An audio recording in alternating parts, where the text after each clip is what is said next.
Selamat datang di channel Info Harian Guru dan ASN. Berita Soloraya.com, terdapat regulasi mengenai peraturan tentang penghapusan tenaga honorer atau non-ASN pada tahun 2023. Penghapusan tenaga honorer atau non-ASN sebagaimana yang didasarkan peraturan yang ada, di mana rencananya berlaku pada tanggal 28 November tahun 2023. Sehubungan dengan hal tersebut, Ketua Komisi 2 DPR RI Ahmad Doli Kurnia Tanjung meminta kebijakan penghapusan tenaga honorer pada tahun mendatang untuk ditinjau kembali.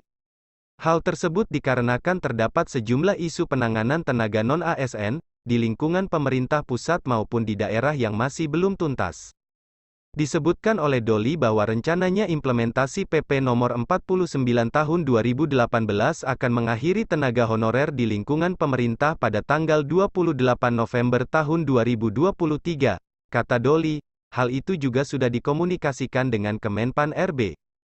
Tolong masalah program pendataan tenaga non-ASN selesai dulu, kata Doli.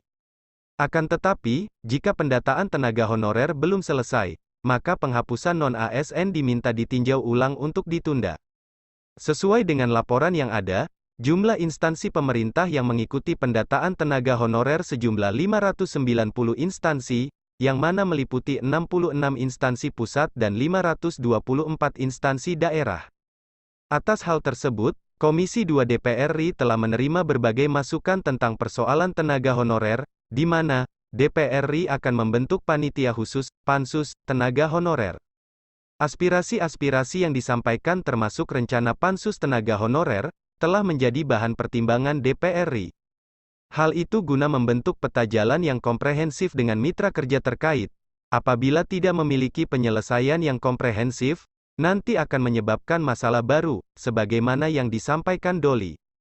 Apalagi diketahui bahwasannya jumlah tenaga honorer di Indonesia ini cukup banyak dan telah tersebar di beberapa wilayah di Indonesia. Mengingat pula, terdapat sebagian tenaga honorer yang sudah cukup berumur dan statusnya belum jelas.